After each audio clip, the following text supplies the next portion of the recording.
Hey, welcome back. The eThekwini Municipality is banning public access to the Isipingo beach lagoon due to a large amount of dead fish littering the shore.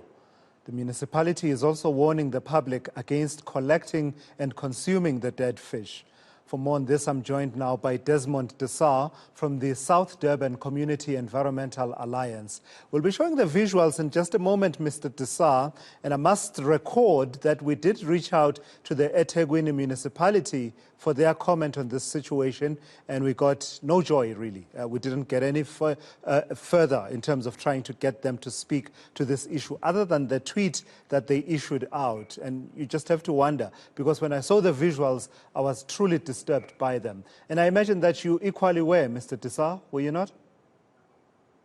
Yes, I've tried several times. I've written on WhatsApp.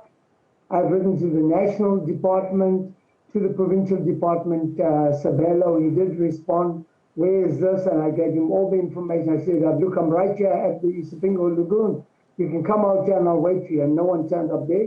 I did write to the local municipality official, including the MEC of environment in the province, Ravi Pillay, and no one's come back to me, and his PA. And I wrote to the national minister, Barbara Creasy's PA as well as the heads of the Green Scorpions, Grant Walters, and all of them. And not one person has come back to me besides Sabelo saying, where is the venue? Where is this happening?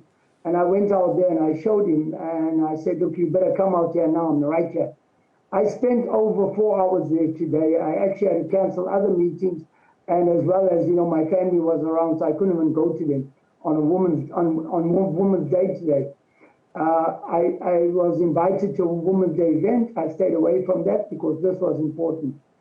I must say, this is coming on top of, we will do nothing, of the UPL explosion and fire that killed tons of fish, and the beaches were closed for fishing for almost a year into this year. And fishermen were never compensated or even given any relief from the national department or the provincial department.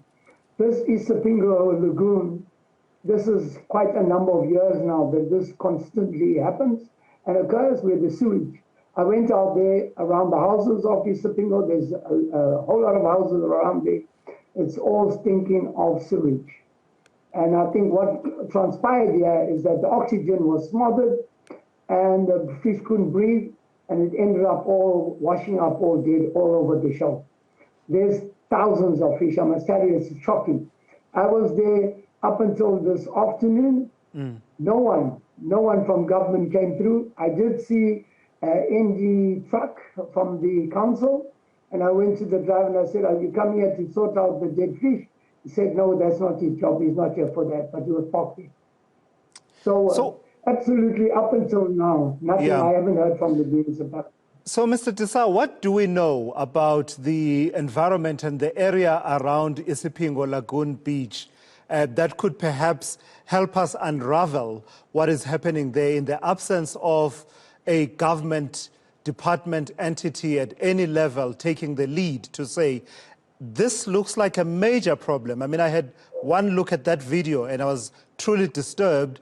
And had I been in any position of authority at local government, at provincial level, national level, I would be on the ground speaking to communities and saying, fish are turning up dead at the lagoon beach, and here's why, here's what we know, here's what we are doing to arrest the situation. So in the absence of that leadership, what are we able to deduce about what's happening in the environment around Isipingo Lagoon Beach?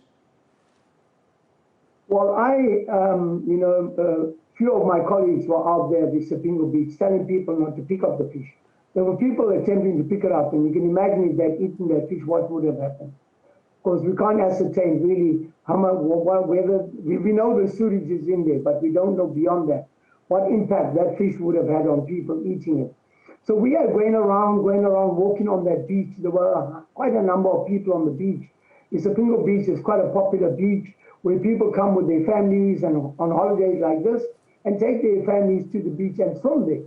So the estuary is closed. That's the only good thing. There were people fishing on the other side in the ocean. And we went there and spoke to them. We said, look, don't touch the fish that's out there because you might be impacted upon, your health might be affected. There's no sign of any municipal official. There's no cordoning of the area off to close it off so that nobody can go in there. There's no security, nothing at all. So it's left up to the community. This is all over Facebook page. It's all over the community media. It has been sent to all media. And we were hoping that we could get government officials out there. It was sent to the national minister and to the provincial, both their PAs have got it. It was sent to the city officials, but nobody has come back to us as yet. I even asked them, why can't you provide security to ensure that people don't come and pick up the fish that's already dead and take it home to go and eat? You but know, I guess there's unemployment, we know there's hunger. But I guess what I'm asking, Mr. D'Sa, is what could possibly explain this? You are plugged in on issues of the environment in South Durban, and I'm wondering what could potentially explain what we are seeing. And I'll give you a bit more context to my question. In the tweet that the eThekwini Municipality issued out around midday today, they say the city has taken a decision to prohibit access to the affected water courses until repairs to the pump station are finalized. Made me wonder then, if they're making reference to pump station, could this be the source of the contamination, or could it be one of the incidences we have seen recently around warehouses, such as the UPL warehouse? And I don't know in terms of the geography if that features anywhere, the damage that happened to the UPL warehouse in April this year. This is definitely the pump station, which is the sewage works that has collapsed. The pumps have collapsed and the sewage has ended up into the Isipingo lagoon. It's happened on a number of occasions throughout the coastline. We have observed, we've taken evidence of it. We have provided this to the city officials and we asked them for action. This has also ended up in the harbour. They just fixed up the pump station in the Durban harbour, across the Durban harbour, just 2 or 3 days ago, where this was done. So we've also had problems with sewage in the Durban harbour. There's a complete breakdown of the maintenance of the sewage works in Durban. Quite a number of them have leaked the sewage into the rivers and into the harbour and into the ocean, resulting in the problems that we're experiencing now. But this is bigger than what I've ever seen, besides the UPL one. There have been the odd ends of where the sewage works have not functioned because of lack of spares, because they did not maintain it, and this has occurred. So this is definitely, I would agree with them, that this would be the sewage work. The stink at Isipingo lagoon is all about sewage. It's massive. And it's a blanket of sewage all over the lagoon that kill the fish. Yeah, all right. Truly disturbing pictures that we are seeing there. Desmond D'Sa, I've got to thank you for your time here on eNCA. He's from the South Durban Community Environmental Alliance. If you're looking for causation in terms of what caused the fish to turn up dead at the Isipingo Lagoon Beach, in the absence of any proper narrative being given by the officials in eThekwini, read the last line of their tweet at 12:19 that says, the city has taken a decision to prohibit access to the affected water courses until repairs to the pump station are finalized, which in my view actually emphasizes why they should be communicating on this if they believe it to be linked to the pump station. But alas.